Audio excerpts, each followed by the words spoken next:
Asode die ma ba sun poe. Asote ka ba sun poe.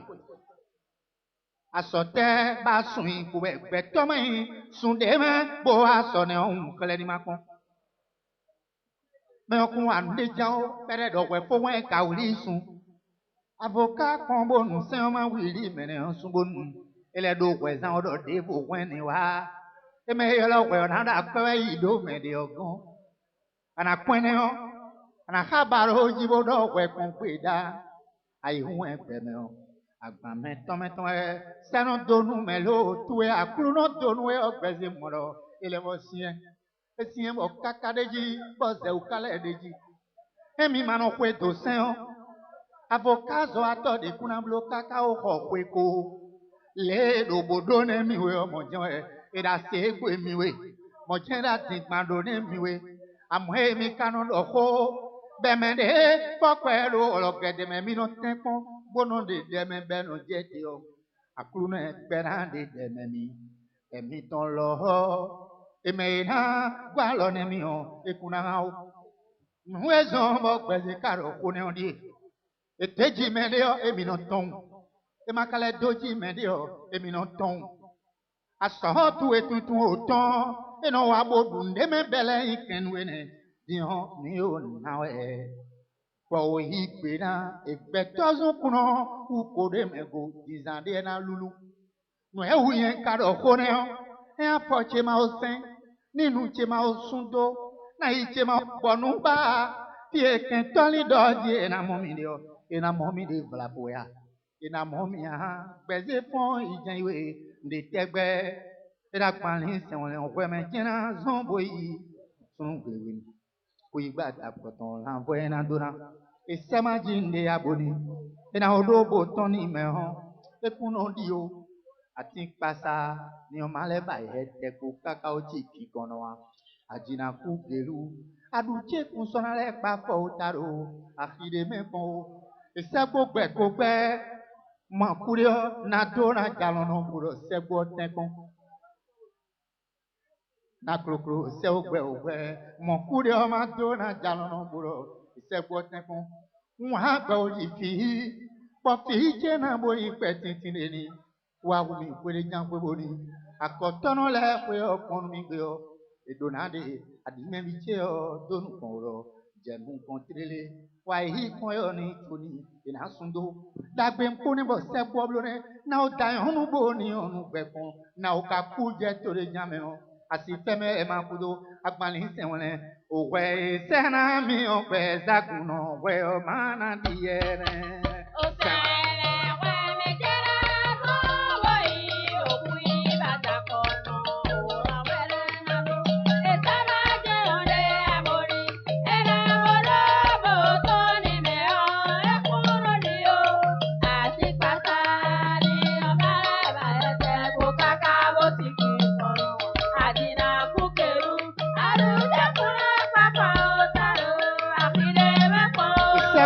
Kokwe mon kurio matona gamburo seko teko na pelu mon kurio no to na jano no buro se sewele owe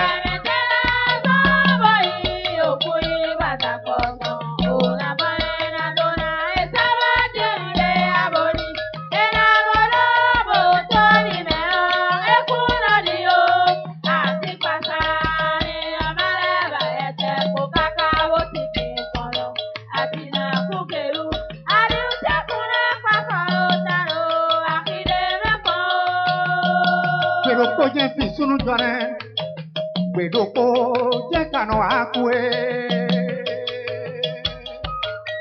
gbedoko je fi sunu jore gbedoko je kanu ai sunu dara ba mi boni o ma di fe siwe la e ba tini wo la e ne o adi manadon gbedoko je fi sunu joro.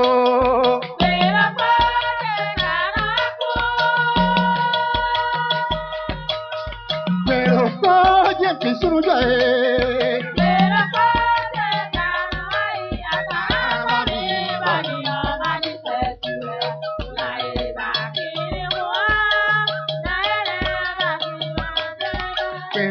projet fi sunu jolo. Pero projet fi sunu joye.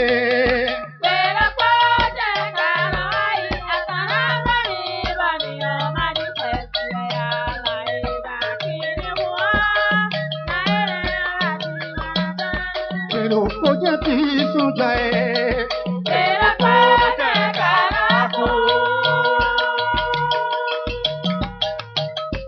Pero kuna umi onye atakuye. Emi makaji odogo. Emi dogo numipo. Ema dogo numipo pero kwa na kwa ntong kumero koro kotonra kotome. Emi makaji bo dogo amo abara kwena umi onye alo. Abara kwena umi onye konsikwe.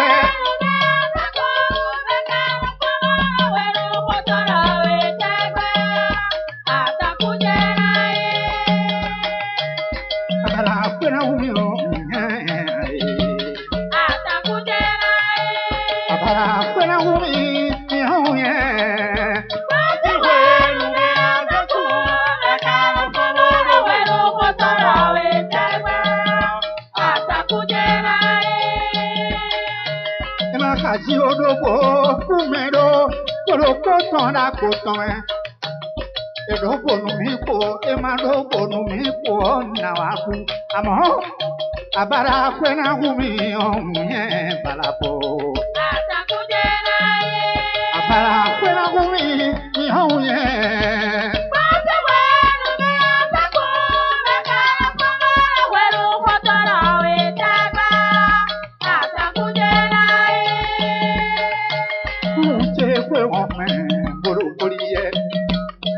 Toko ji tola kwe wena kwe buzan kumadana unka kwe bia da we hune fone na kwe mi ma konwe oko jawa me boroko ijida atata padi tola kwe na kwe bozo akonala ero unka kwe bia akenu mi na ulani na kwe mi ma do deble o oko jawa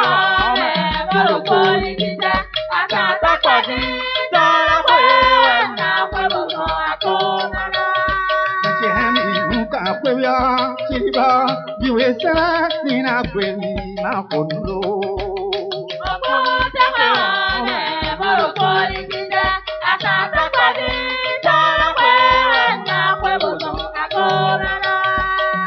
Machemi, who can put me on her quota, and selling in a creamy, Mandodero.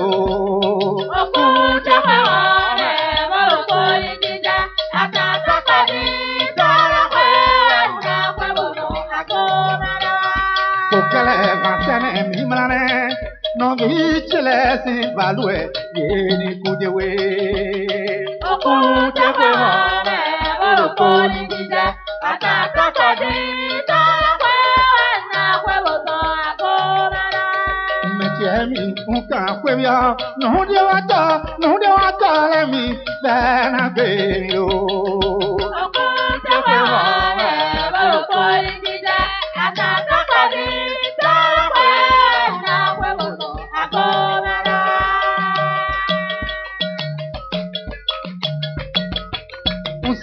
ma koro nkwa mende ma jande wa peun me bo ponye doke ma lo nunde me aya peze siken ale koro nkwa afunde ma janu wa peun e me ponye espedi ke ma lo nunde kon aya yon si menu do ma koro nkwa mende ma jaje ku me ko pe we mi bo ponye amo ke maru nunde me asoe kaze sika akoro lokoa enade ma danu wa se me goda o ke maru nunde ko aya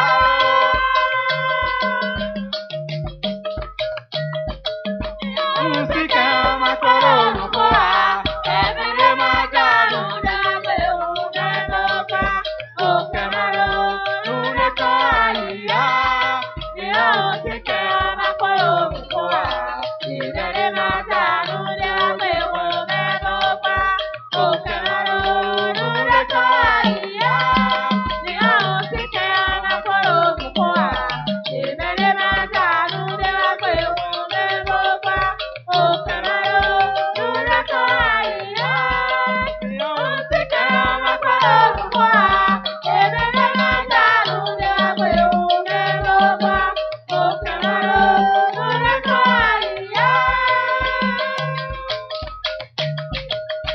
yo chokuna wao. Kae yo chokuna wao. Awanu. Kae yo chokui so japo. Kaze ula koro kumate. Kae yo chokuna wao. Kae yo chokuna wao. Awanu. Kae yo chokui so japo.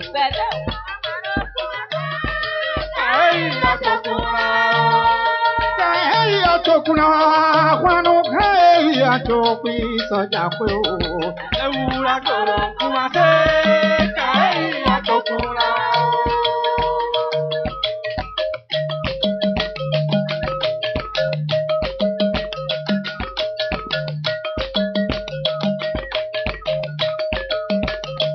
zule unko kambo akonchoro te ono komi Kia maya kedo ketome awiti salweru babado eji akeke jeto manu tola de onu wa atande ma sole te kula koko me emi jo lo anpe seri we do pese ma mai kokoro basien lo na to gbegban china konde wadira ma ko manu do teri itono kuzoku emi do na lo konde ni na pe mi mi o ko ni to ton wa koko pe Damena lokun pe diero. Ora sari bena tuo. Achabi we sensi beti. Ora sari bena tuo. Kupe asensi ke diero. Ora sari bena tuo. Kuna kota isensi malwe. Ora sari bena tuo. Keze untongo akontono kebono kumi. Matia maya kedo ketome awiti salwe du babaro eji akeke jeto manu kola eonu wa atande ma sole fe bura gbogbo me emi jo lo agbe seri we lo pese mai kokoro vasien lo na to gbe pambo na konde wariga ma ko ma ro teni ti tono kuzoku emi dan hale to re ni na pe mi ni okoni to ton wa fi kogbe Ajabara paja kwisi bedielo. Ora sari bena tuo. Ma pare pe ma usi bedielo.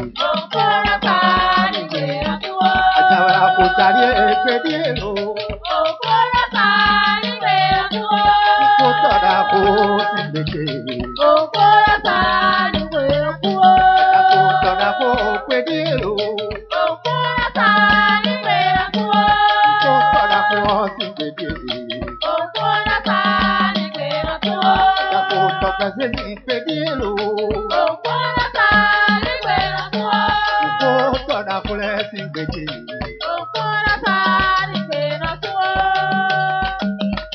Sakono ya nke kabo jaka konchoro te bono komi Matia ma kedo me awigi salweru babaro eji akeke jeto manu tola e on wa atande ma sole te kura nono wengo kwetiana akonje bo kwetiana akotono ku ato yen kanoni e apele de oyo we beze wo nyando e apele de oyo akon e beze unjo inondo wengo kwetiana inondo akonje bo kwetiana akotono ku akore yen kanoni lo e apele de oyo we beze inondo wengo Wekiha, no da cheri babo.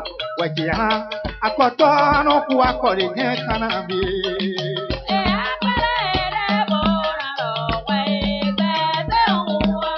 Inono kwengo wekiha, tata no luwe uwebo. Wekiha, no vide katwa de genobi.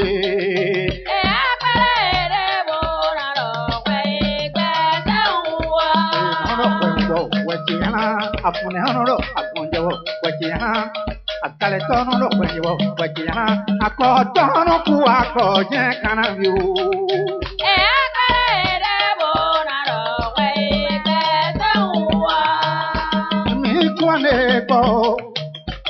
Ma wane kone Chekumai Koko vitombe mede kuno na lego Bọ̀dẹ̀ wẹ́n bá lọ kán tó dẹnu lọ ní máa jáwé àtúndùgbé. Evenu ye kakaka, ejolo epo tó máa jolo pọ̀. Àkọ́sù ìlànà jíwẹ́ káyọ̀.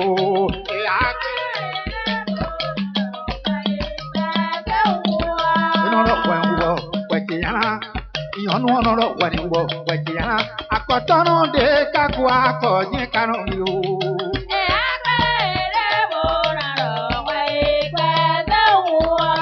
Èmi mo pèlè dé báyìí lọ.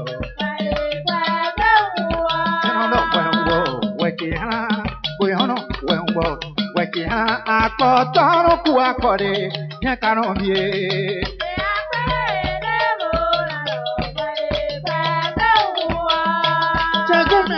Jango, afọpẹnu kò bá di sọnù kò wá, yèwé tèwú, alọkàn kò èkú ọ, èèmọdọ jagoladi, ìdó tó tán yẹ, bẹ́ẹ̀ kàn kọ́ ọ́nà sọ, àkọsù ẹlẹ́kùn yà kọ́ ẹ̀nà sọ ẹ̀, èèyàn kò lè ọ pẹ̀lú ẹ̀rọ tó ẹ̀rọ lọ yẹ.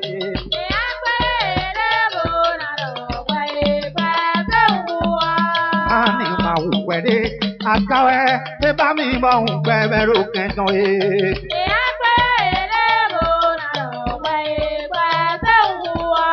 Ani ma u wede. Yona ko bi kuno jolo peze o na je.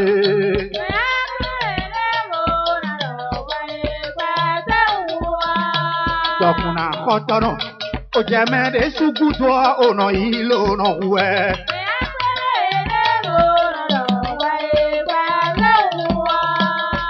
Tọ́n ìlòkó ẹ̀jẹ̀ hàn bújó ẹ̀ apẹ́ òwì.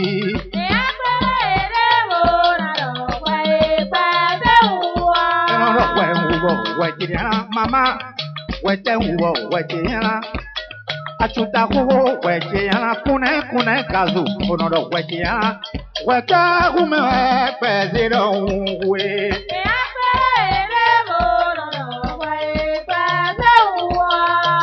Kokuku chuku ya pano, kokuku chuku ya pano, akonta kumewa beze donje.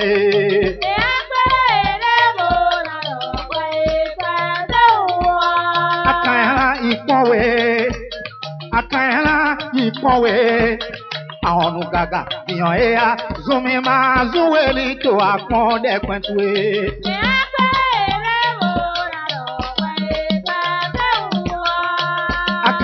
Yonu kao, oyan dẹ̀pẹ̀ àbọ̀ dẹ̀pẹ̀ tọ́nà jòló akànyà ẹ̀.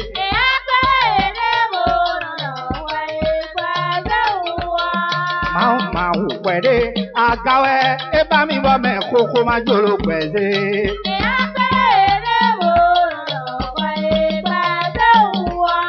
Nà ọ̀nà lẹ̀ ká mẹ́ tsohun, tuwẹ́ ọ̀ká fẹ́ mi bọ́ pẹ̀lẹ́ lọ́ máa bá.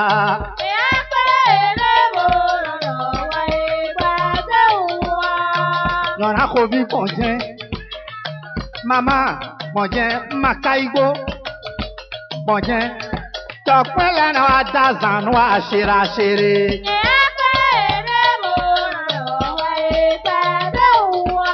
Ìnáwó ẹ̀jẹ̀ dú ètò ẹ̀, ìnáwó ìkàkàbà náà hàn ìtò mẹ́.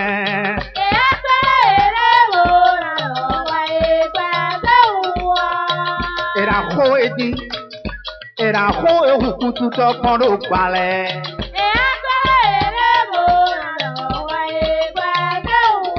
Iná lọ wẹ̀ wọ̀ wẹ̀jẹ̀ hàn. Iná fẹ́ tó mẹ́gàn bí tu ẹ bí ṣẹṣẹ ayé.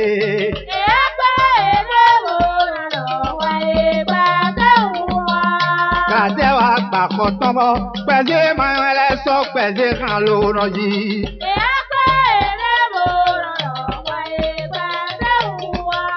Masọ́tì kan tèdè jan o, fèbídé máa yan àmàtàn kúnná yan o.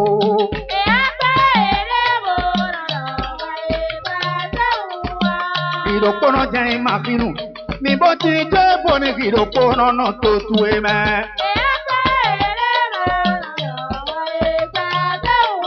Mẹ̀rẹ̀ jẹ́ sọ ìmàfínù hàn, ìdòkóná ìmàfínù wọ̀ kú ọ̀bọ.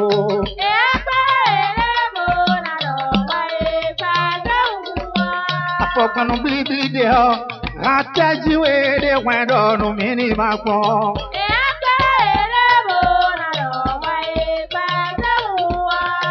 Nukú gbọ́dọ̀gbọ́dọ̀ de ọ, àtẹ́rùn jíwé mi wà kó ní ma pọ̀ ẹ́.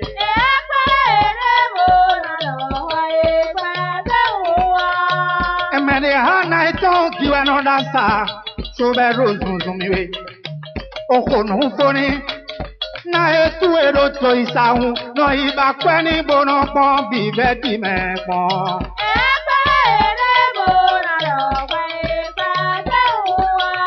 Okana konwa, nyabi keto itanu. Ona konwa, ojanu kogbe chobe kweze zunzunwa.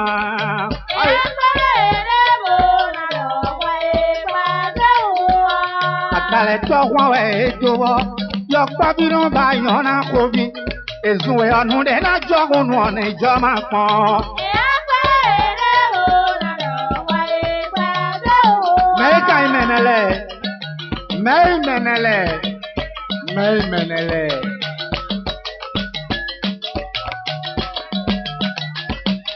Mẹ́rìmẹ̀nẹ̀lẹ̀.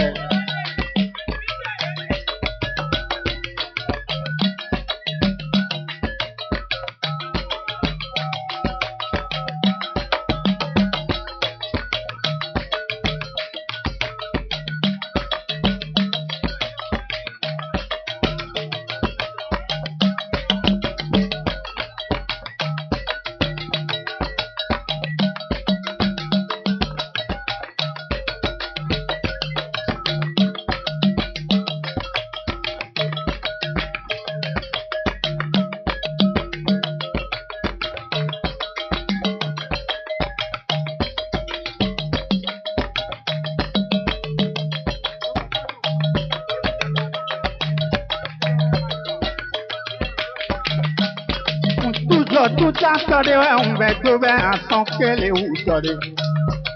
Oui, c'est quand verre, et moi pour ya, pour t'amcani. Pita idea.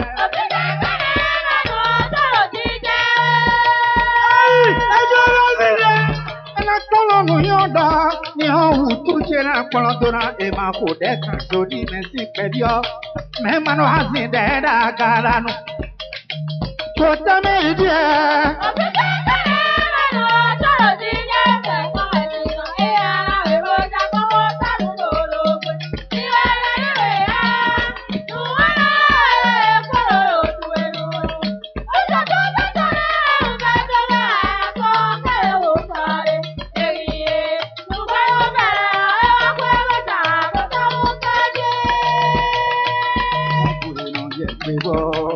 Paparan sẹ́mẹ̀kó kòjò rẹ̀ ọ̀pọ̀pọ̀ rí e.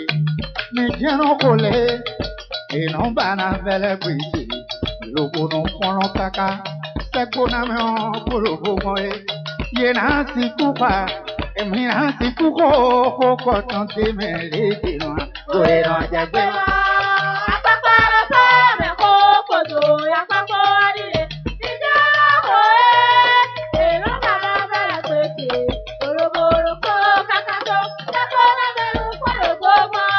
Tutu kono no wedo sanvedo.